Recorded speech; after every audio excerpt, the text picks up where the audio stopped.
Welcome back, everybody, to the Severance podcast here on RHAP. We know scripted TV. We know severance.com. That's the way to subscribe to this podcast. Make sure to tell a friend and tell a friend that today we're playing hide and seek. It's Severance season 1, episode 6. Hide and seek here on the podcast. I'm Josh Wigler, Dr. Amanda on the video version of this podcast, which you can get at the We Know Scripted YouTube page.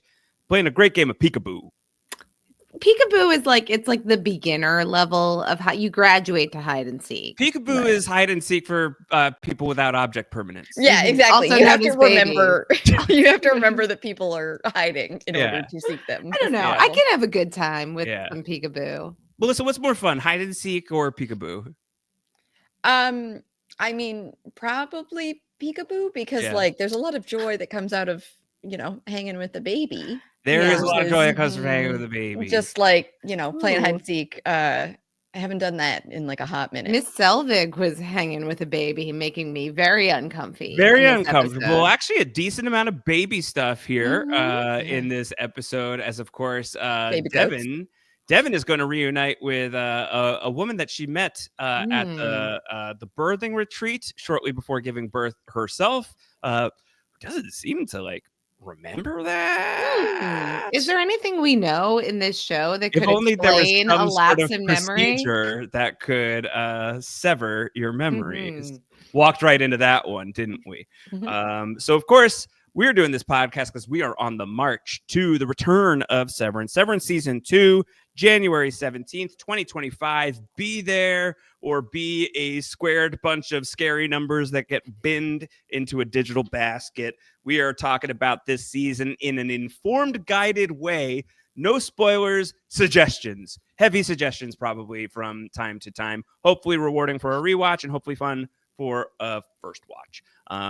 I've got a quick plot recap here, courtesy of Jesse S. Let's get into it. This is episode 6 of Severance, Hide and Seek. And let's start with Audi Mark, whose investigation into Petey's severed life leads him to this mysterious figure tied to Lumen, whose name we hear earlier in the episode. And I don't mind just saying, this woman is Ragabi, and she is hiding at a college where Mark used to teach. Unfortunately, it also seems like Ms. Cobell and Mr. Grainer have tracked Ragabi down, and that is unresolved by the end of the episode. Earlier in the episode for Audi Mark, he goes on a second date with Schmexa. I'm just trying really hard not to trigger the devices, You're doing an admirable job. Alexa. Where they seem to have a pretty good time and even attend Petey's daughter June's band gig. The band might not be great, but their anthem of F.U. Lumen is pretty catchy. We go inside Miss Cobell's house this week, where she has a clinical prison-like bedroom and a shrine to Kier. As Jess writes, cool. Her creepy obsession with Mark's personal life continues as she also pretends to be a lactation consultant to get closer to Devin. Speaking of Devin, she's doing some research of her own into Gabby Arteta, the rich woman from the birthing cabins, who doesn't seem to recognize Devin at all. And Devin discovers that her husband is the mayor, who is a massive supporter of legalizing the severance procedure. He's the mayor, is that right? I think Mayor he's Arteta? A state senator. State senator. It's basically the same job. Government dude. Government guy. Let's go inside Lumen. Inside Lumen, the tensions are rising among the MDR team as their hallway privileges are revoked, pushing them to collaborate with O&D, where strange items like watering cans and hatchets are being made. Mark attempts to unite the departments to uncover Lumen's purpose, but he's interrupted by Milchick. Mark gets sent to the break room, bumps into Miss Casey, who was sent there because of Helly and Mark's disobedience last episode. Overnight, we see that MDR is getting a new door with a scanner for admittance. We get a little bit of a Lumen story that happens outside of Lumen as Dylan comes online. Dylan comes online in the outside world, wakes up in a closet during a late night visit from Milchick and discovers that he has a son. And Milchick has come here to find these cards that Dylan has stolen from the O&D department. It shatters the barrier between his Innie and Audi lives as Dylan realizes he has a son. And it also appears there's some sort of on-off switch which brings severed employees to their innie or outie consciousness. Chekhov's on-off switch. Ending on a happy note, Bert and Irving are getting closer, and they have a very tender forehead-touching moment in a room filled with plants. So cute. Oh. That's the episode. That's hide and seek.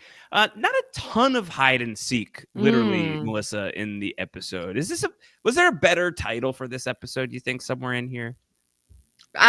Probably, yeah, like Our Secret Place or something. Our Secret Place. Yeah, I don't know. The hide and seek is a metaphor. Oh, well, talk about that, Dr. Amanda. Well, Mandy R., what is a metaphor? I've never seen so many in my life. So I believe that this hide and seek is a metaphor here because we've talked a lot about surveillance and how observed the innies are. And now they're on this quest to get more information. And all of this is being done under, sort of this, heavy veil of surveillance where they're trying to obtain this information, do it undercover while it's almost impossible. It feels like a game also because there's some pretense in what, Cobell and Milchek and Grainer allow them to get away with while they're still being punished and stopped. So at the end, we see this new door go up that's going to presumably add another layer of security. There's no reason that they couldn't have done that earlier. So they seem to be being observed and allowing them to kind of get away. It's like a cat and mouse maybe would be more or a goat and goat tender. But there's like some metaphor of being chased and being pursued. And I think it's interesting because it's happening on the inside and it's happening on the outside as well with layers of these different characters. So Selvig showing up at Devon's house as a lactation consultant. Grainer finding Ragabi, Mark finding, Ragabi finding Mark then being pursued. I feel like in this episode and kind of building in the plot at this point, there's all of these different dynamics where one character is trying to hide and the other one is trying to find them. And I think here we get our friend Bert talking about the light of illumination as one of Kier's principles. This is, this question. Is this the first time I'm hearing illumination beyond all? Why are we still working in the dark? Is this the first time I'm hearing the word illumination Lumen. And then thinking about a Lumen nation, like a nation of Lumen? Has anyone else thought this? That's terrifying. No, I have not thought that before. That's so scary. Like, is that why like they're called Lumen? Like in like the writing of this show, like in like so much of this is metaphor, right? So much of this is metaphor for like late stage capitalism and the woes of the work environment and all of these things. And like we're seeing so much in our real world that feels like eerily, perilously close to a lot of the themes, at least expressed in Severance.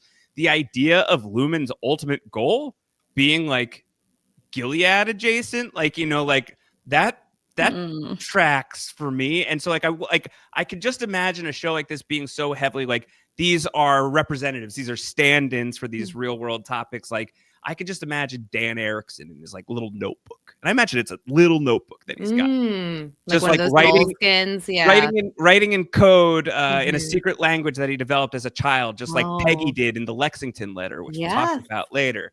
Writing in his little notebook and saying, illumination. We're going for a Lumen nation. Lumen is a unit of visible light, Joshua.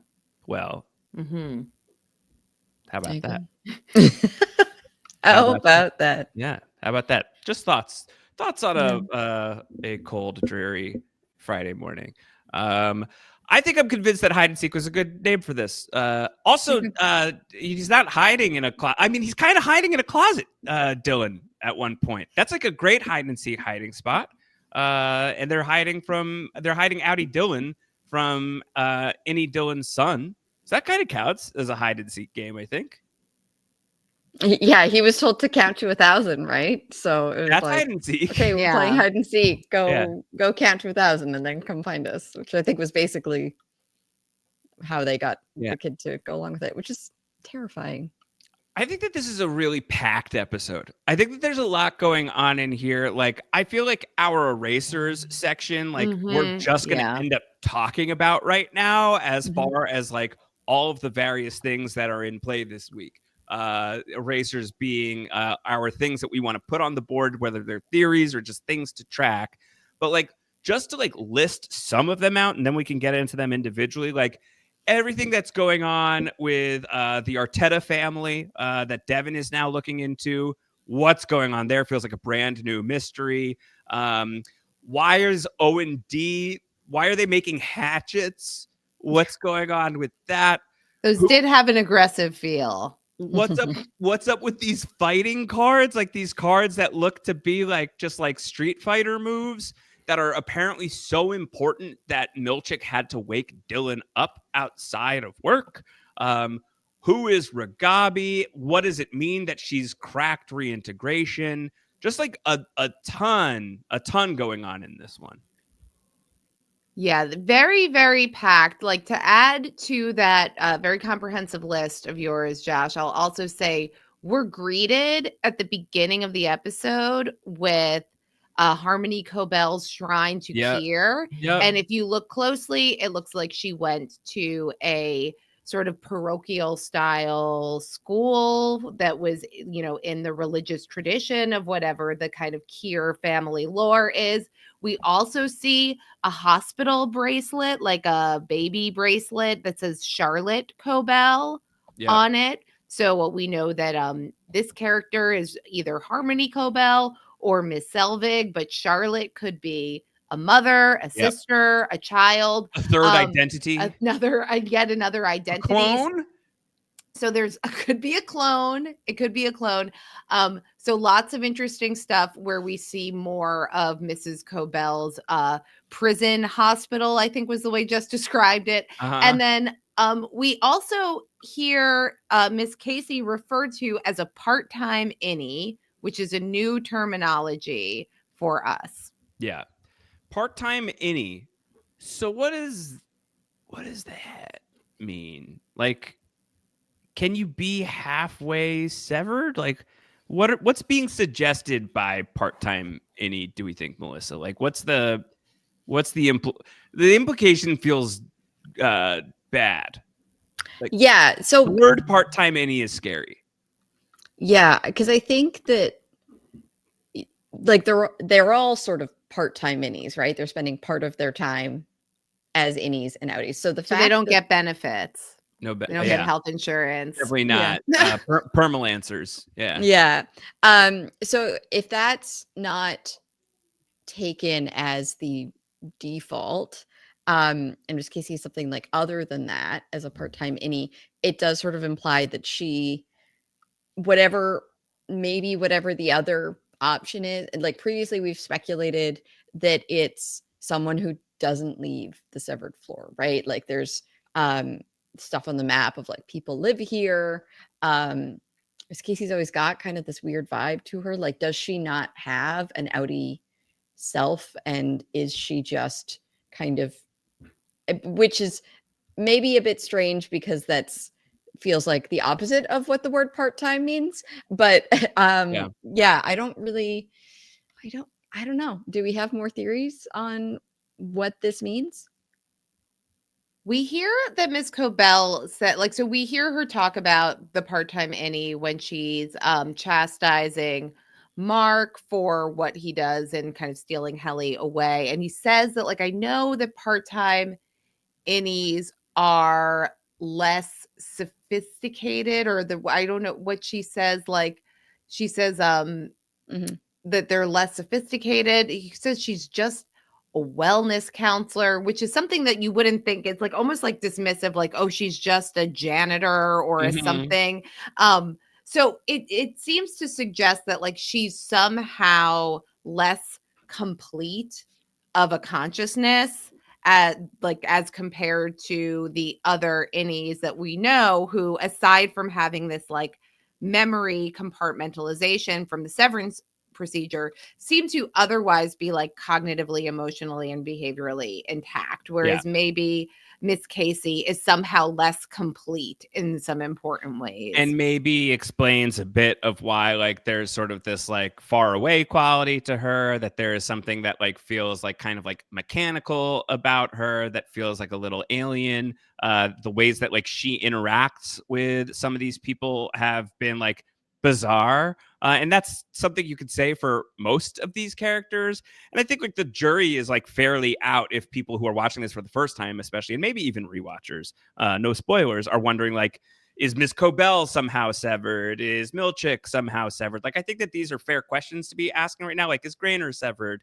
But that none of that has been like spoken to or really brought up in the context of the show. We have it like confirmed that Lumen employee wellness counselor Ms. Casey is a severed individual in some capacity, but she really does seem like in the ways that Mark and Irving and Helly and Dylan like have like, you know, like real like personality, like real personality. There's like this blank canvas quality to Miss Casey that now I think makes a bit more sense. Great scene, Melissa, of Mark and Miss Casey passing each other in the hallway.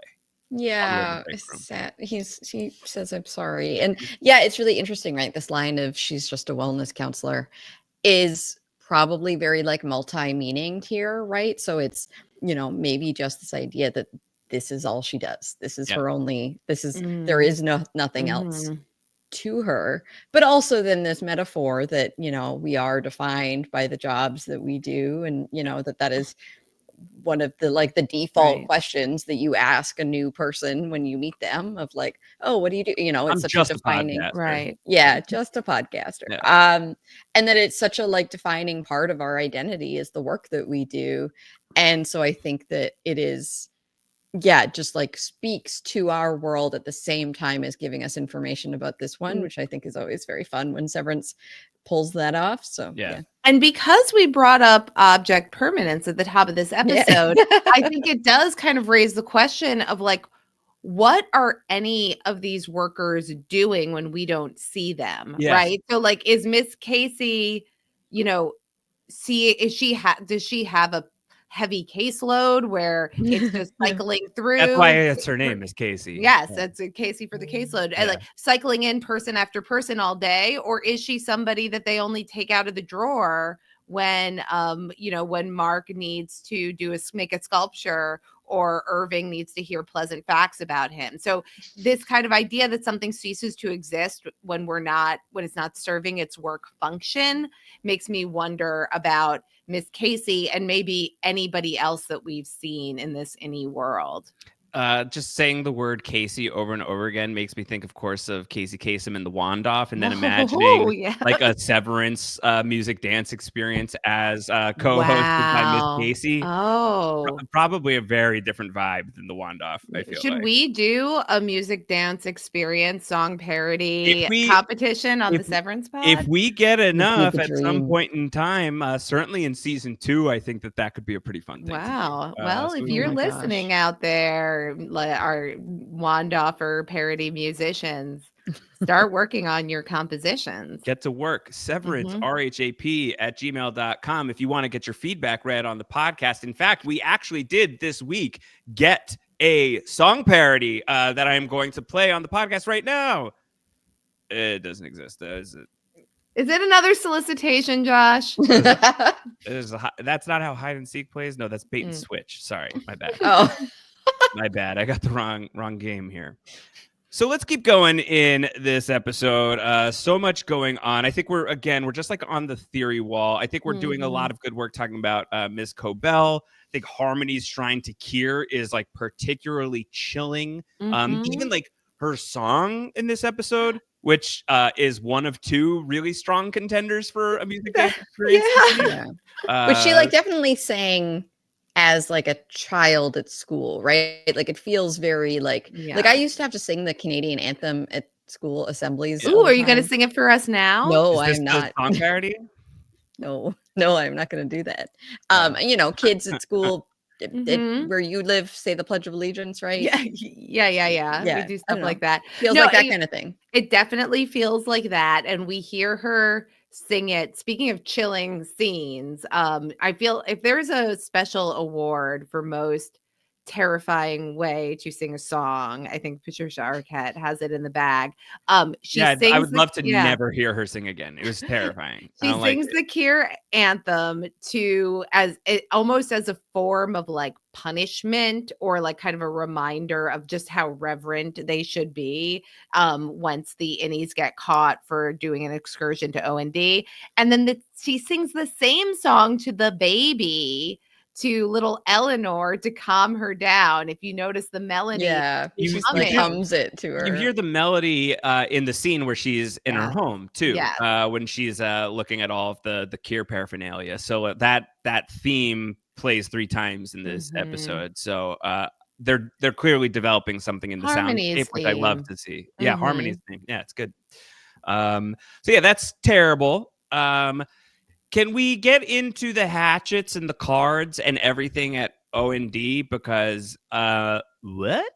I don't even know. The one thing about this that I thought of is it does make me have some doubt in the code detectors of it all. I get that this was not like writing and letters and numbers and whatever, but it sort of feels like everything that we've been told about the code detectors, that's something, it might be somehow, I don't know. And so the fact that Milchek had to like come out and that they could see that he took it, but they didn't see that he hit it is again interesting about where the gaps in the surveillance on the severed floor are. Probably just the bathroom, but who knows? Yeah. But the fact that even they have some standards, the fact that there are gaps, that we often see them like reading the UUR in the bathroom, right?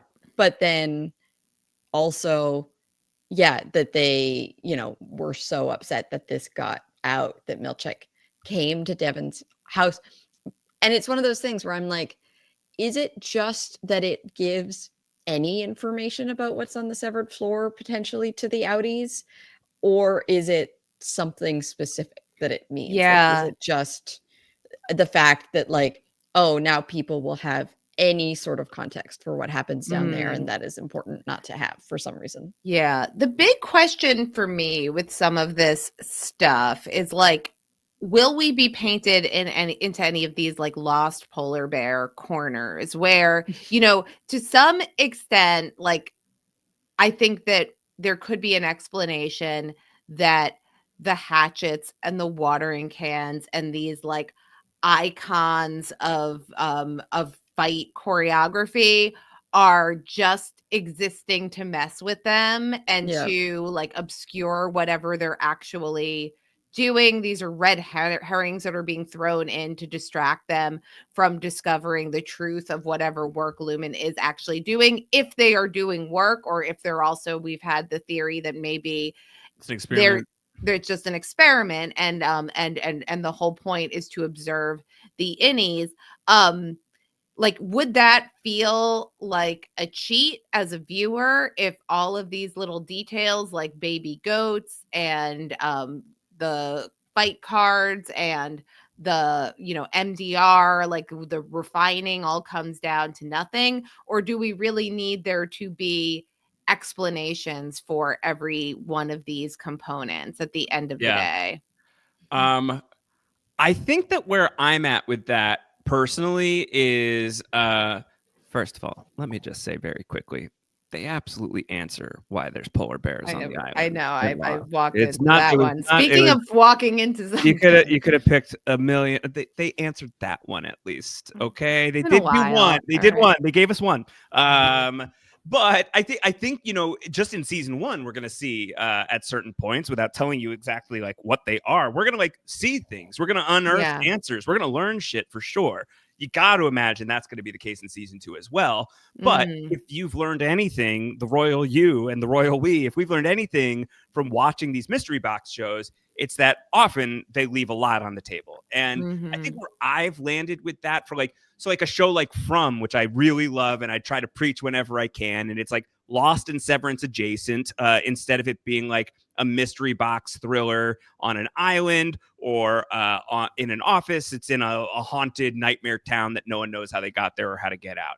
And there's a lot of just like clues along the way and like little bits, and like some of it's going to add up and some of it is just like either like environment and just like mood setting, or it's like metaphoric and thematic. Like I could for sure see a world where like these cards, I mean, I don't think with these cards necessarily, because Milchick comes to Dylan, that feels like it feels desperate. It feels important. Yeah. Dangerous.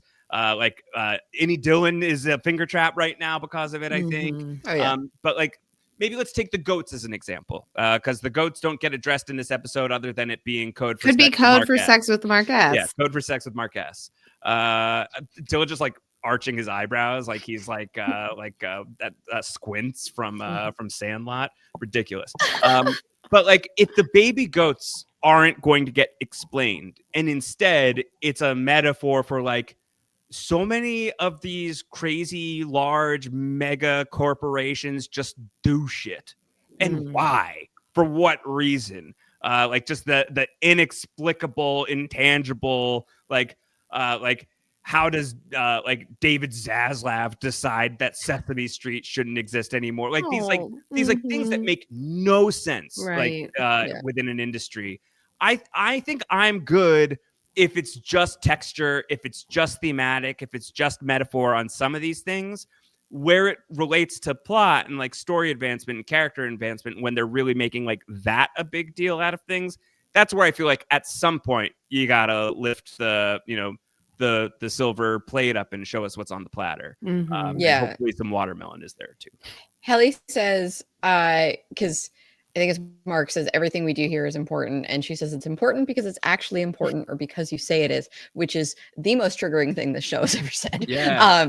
As someone who works in a workplace, right? Like the amount of times that it's like, well, this is the things we have to do, and I'm like, but why? Why do we have to do it this way? Because you have done it this way, and that's why we do it this way. But like, although, total side tangent, for anybody who's ever worked in any sort of like wet lab, the most superstitious place in the world is like a cell culture wet lab, because sometimes it just doesn't work, and so there's usually like some sort of strange shrine in a corner, and everybody like with Kier.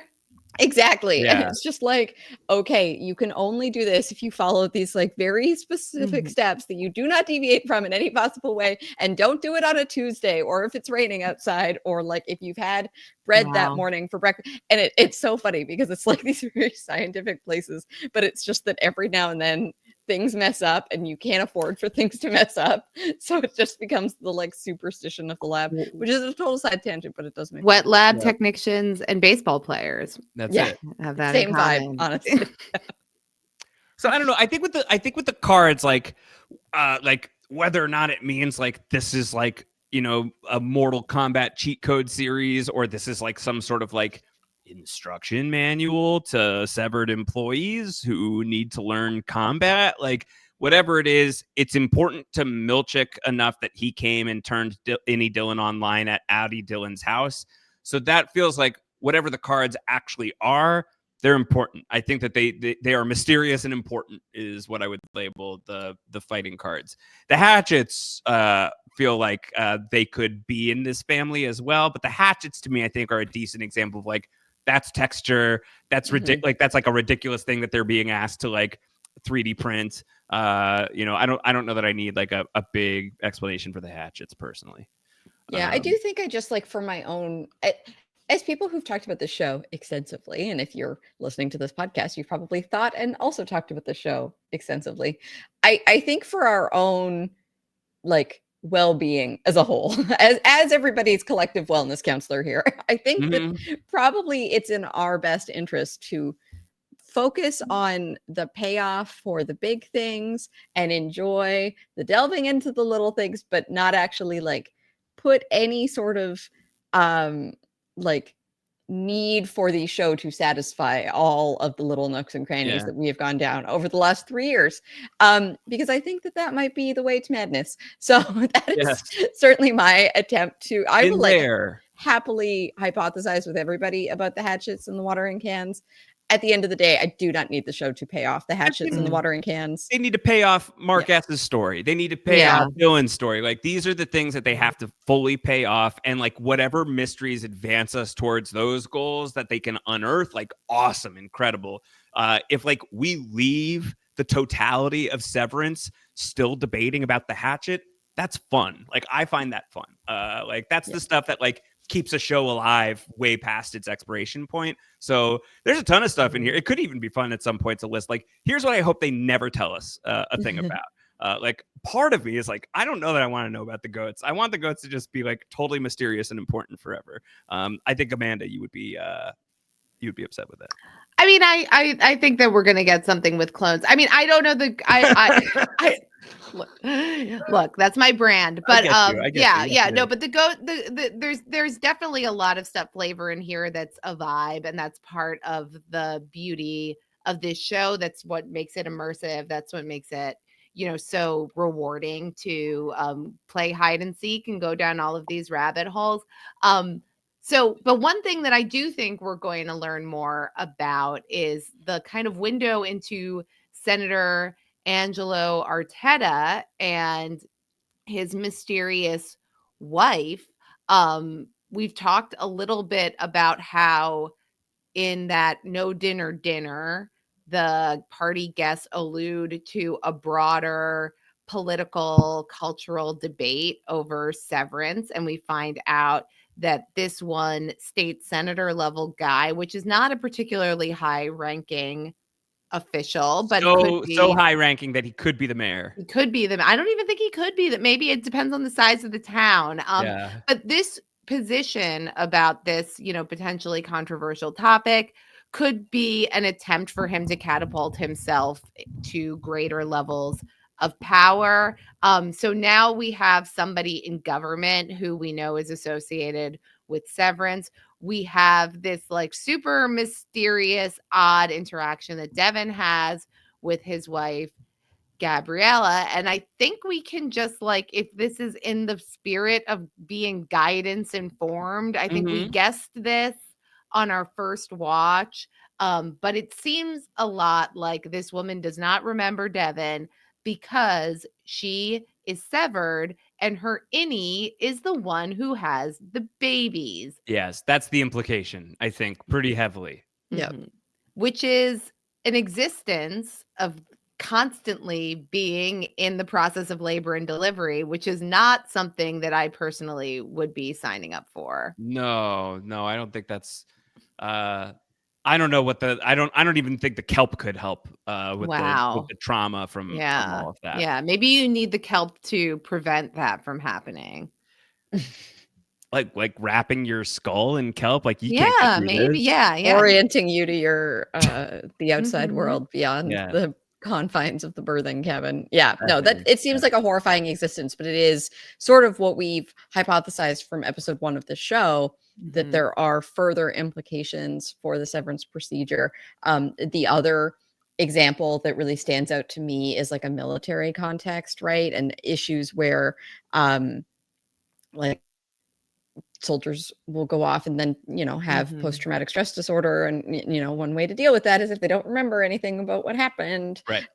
Although maybe not, because you carry it with you, right? Like it's I'm sure that there would be some of that, but that basically there would be other applications for ways that this technology could be used in the broader world. And we sort of know that with the whole Mind Collective and stuff, that people are concerned about that there is going to be potentially more pressure on like your non-Lumen employee citizens to have access to this procedure, and sometimes have it be, a contingent upon their work, for example, which is really scary, right? Because like, sure, everybody, like maybe you don't apply for this one particular job if that's not aligned, but like if the job you currently have suddenly makes severance a like required component of that job, like not everybody can just go and like get another job all the time, right? Like it's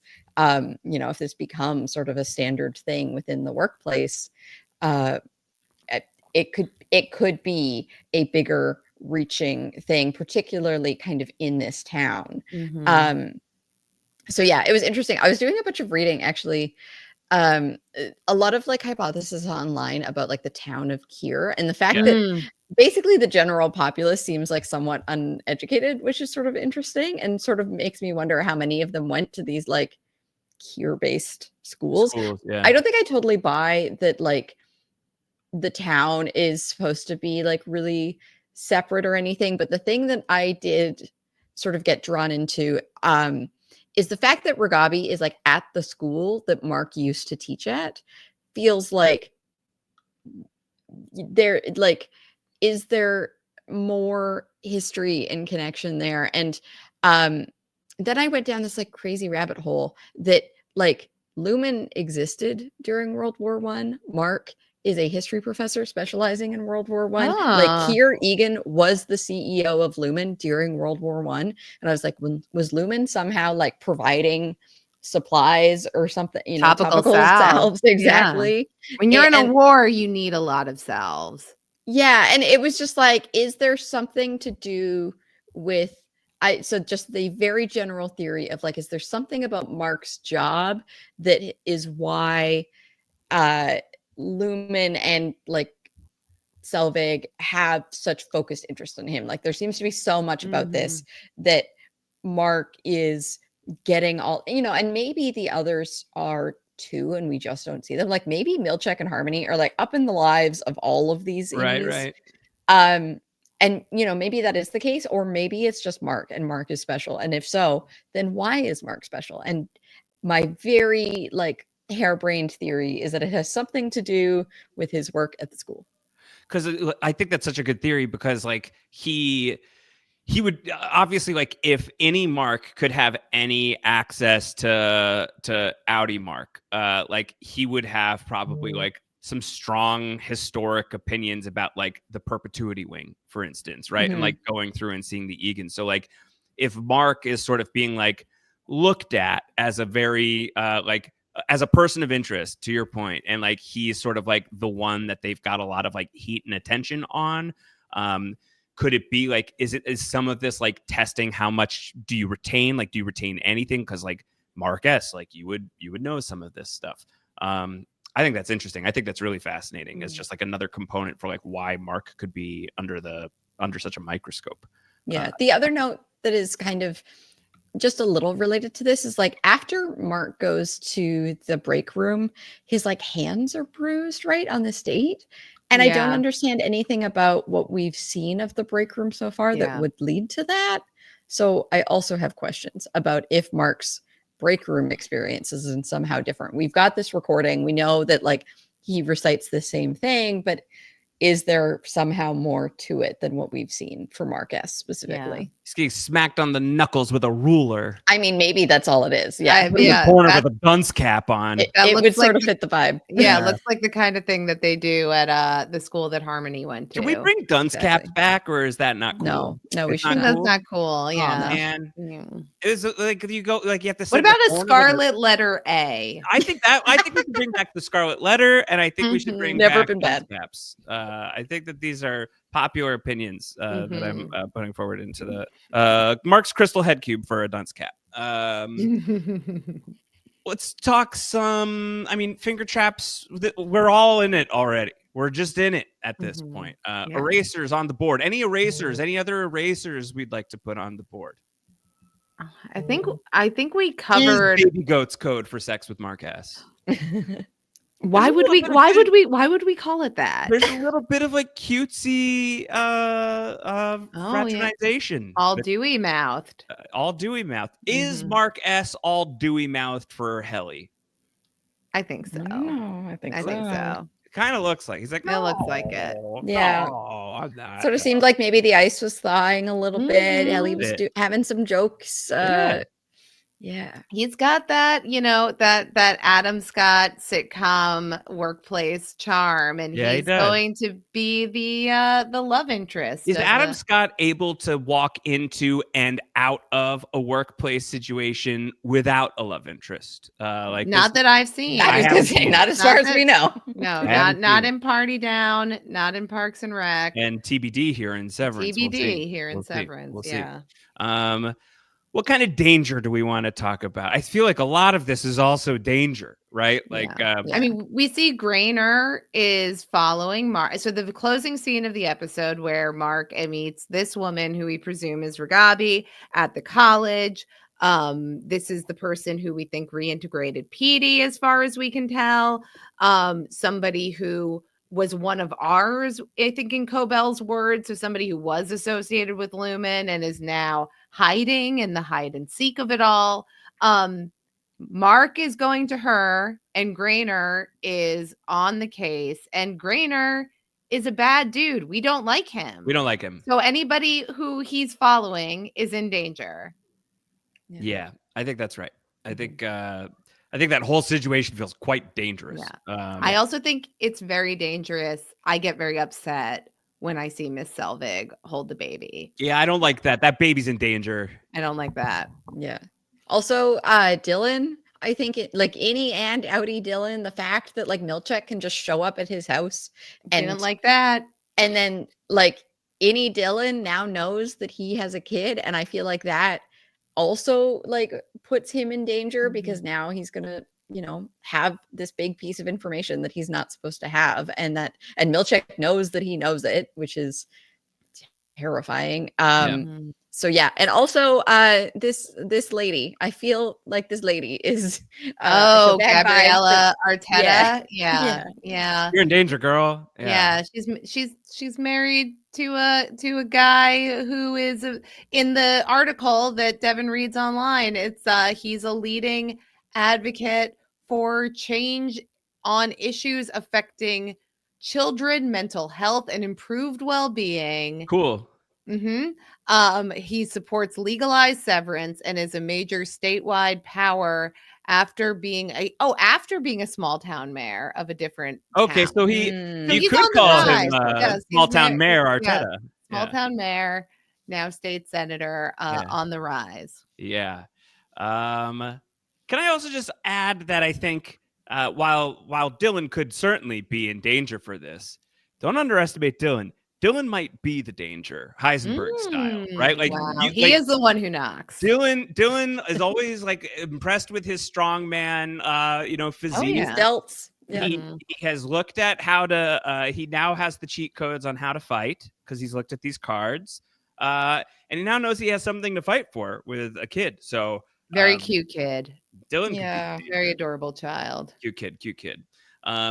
Music dance experience. We talked about the Kier chosen one Kier, but this is the F you Lumen, I hate you Lumen scene where Hexa and Mark go to June's concert and see Petey's daughter rocking hard. This is very fun. Much better second date than the first date. Seems like Yeah, it. they seem to be doing well. Good vibes. We shipping? I like this. Melissa? She's amazing. I want to say. trigger anything Yeah, with I Jess? want Mark to get his shit together. Is Yes. the thing. Like I You're shipping Mark and his shit to be together. yeah, I'm shipping Alexa to understand her worth and that she should be with someone who treats her well. And whether or not that is Marcus, I don't know.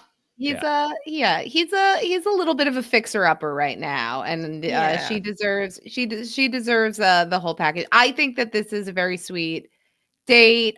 She's very understanding and funny, and like Mark, to his credit, does not put his foot in his mouth and get drunk and defensive and weird. So that's much better. They seem to be having fun. They wake up together, so it seems to have gone well. It's been a lot of fun.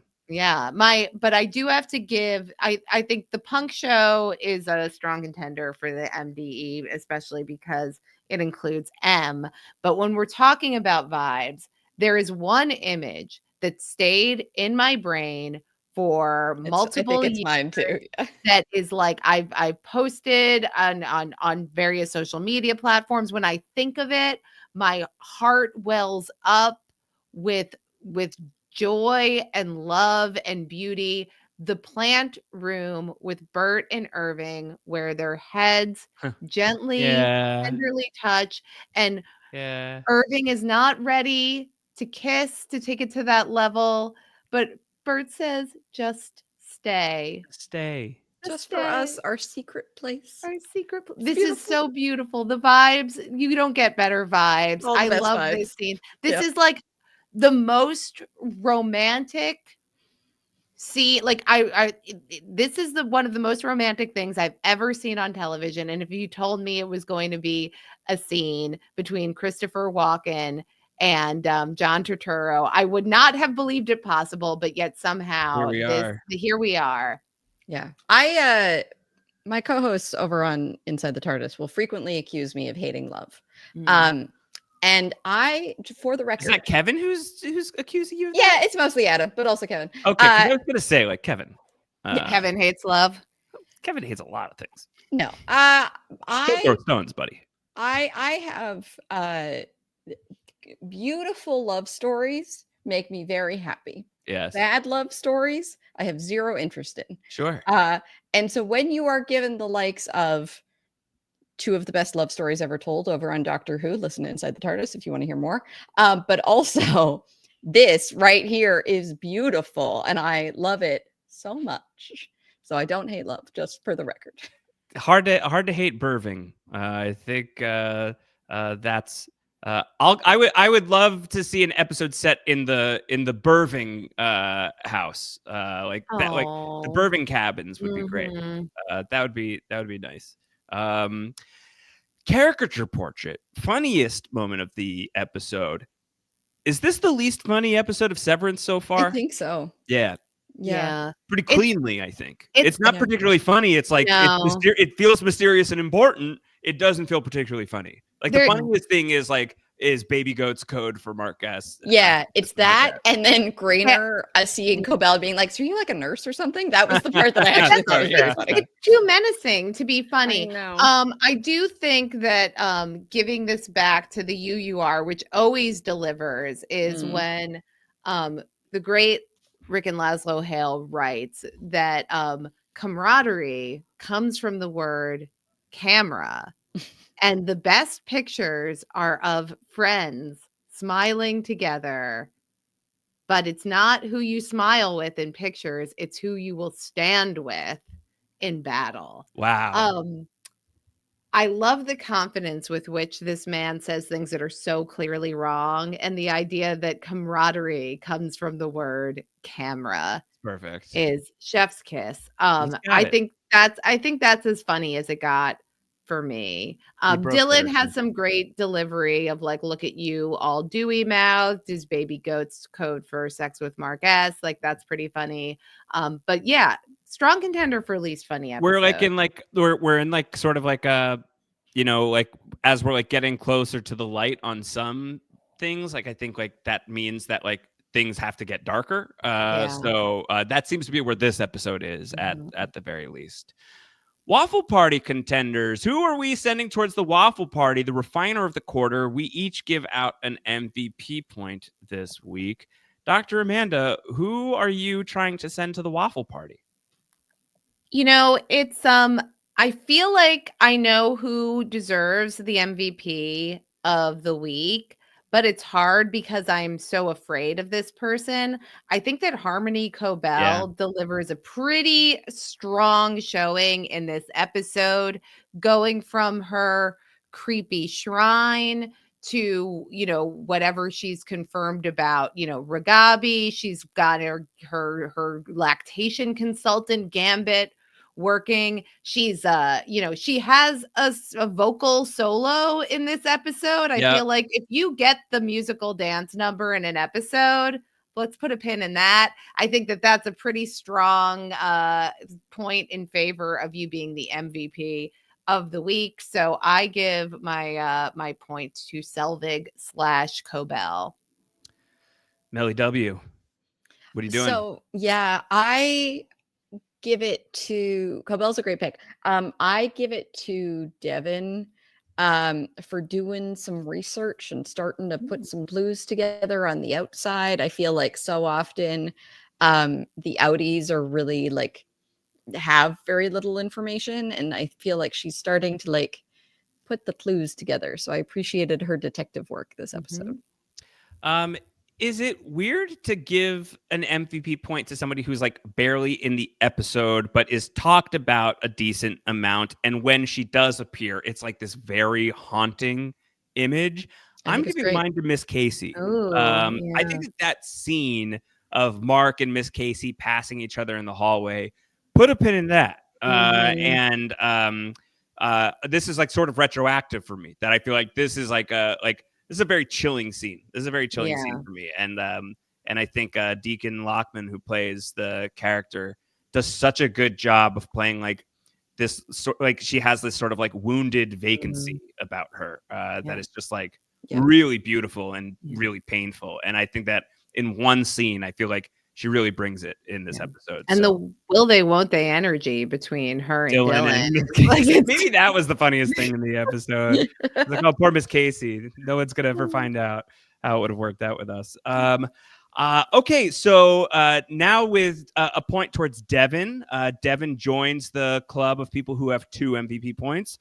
Harmony Cobell as well. Both of you had previously given points to each of these respective people back in the first week of Severance. Look at us, Melissa. So they're part of the twofer squad.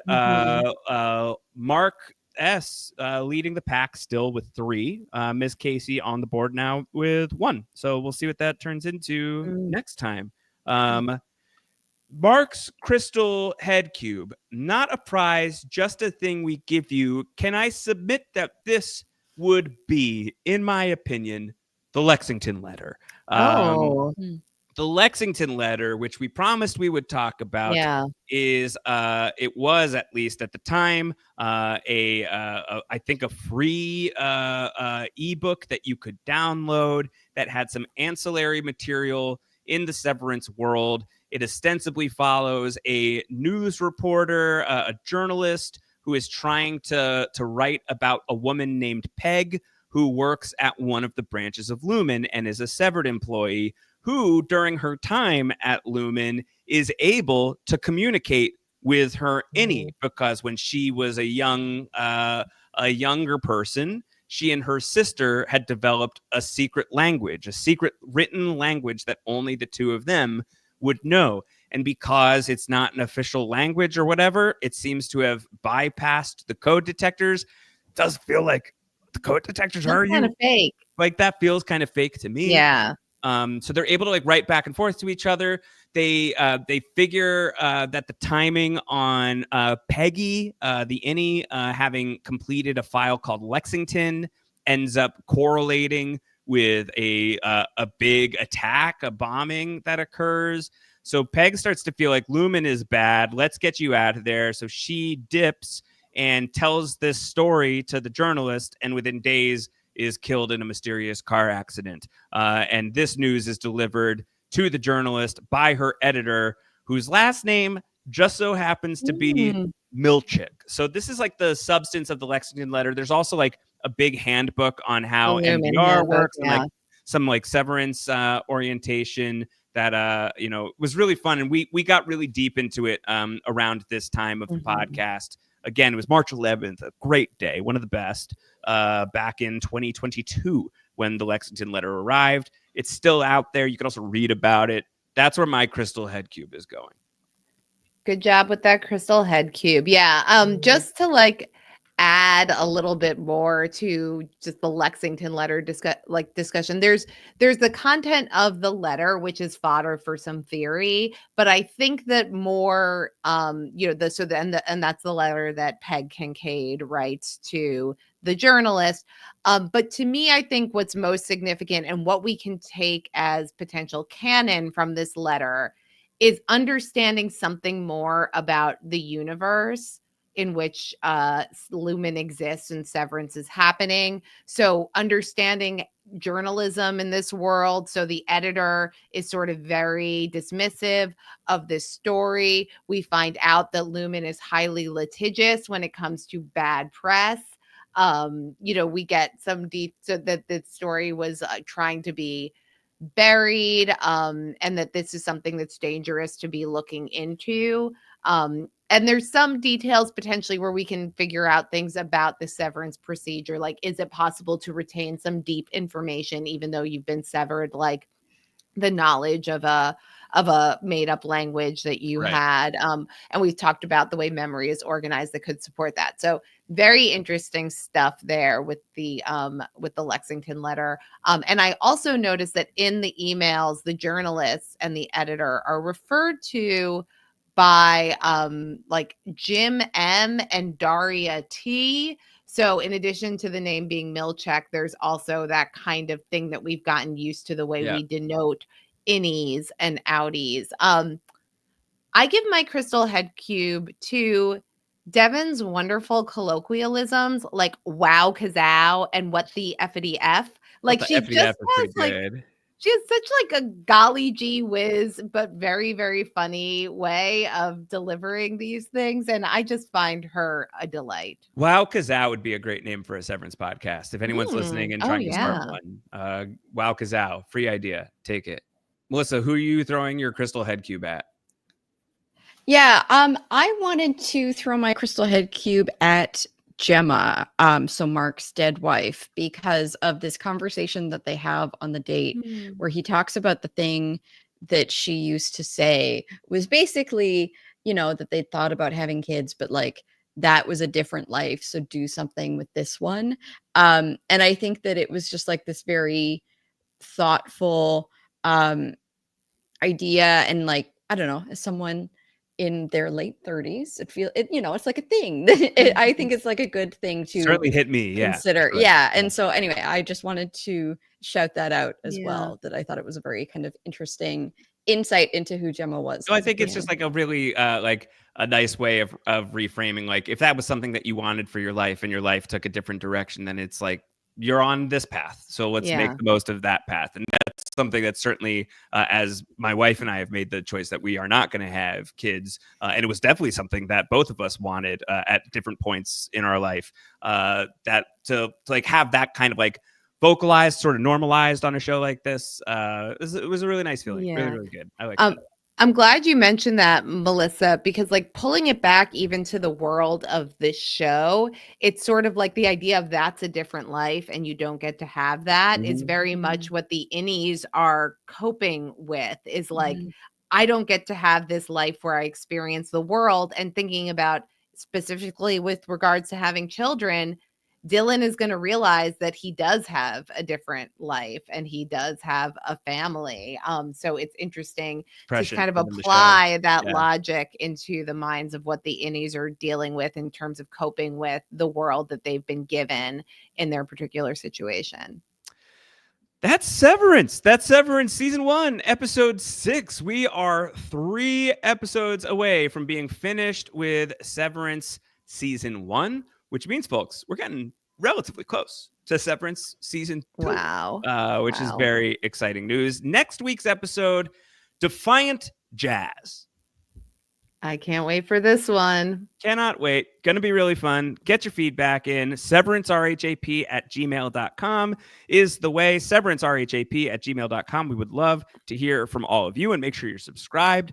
WeKnowSeverance.com has all of the ways to subscribe. You can also just search RHAP Severance wherever you get your podcasts. We Know Severance wherever you get your podcasts. Probably just Severance and you'll find us. You can find us on the internet. I'm at Round Howard. Amanda, where are you? You've got plenty of places on the internet that you're hanging out. I'm at Blue Sky. I'm at Dr. Amanda R. And Melly Dubs. Melissa Woodward 28. All right. Find them also on the Crying Laughing podcast, Whirlwind podcast as well. Find us here each and every week on the We Know Severance podcast here on We Know Scripted TV. Next week, Defiant Jazz. Until then, take care. Bye-bye.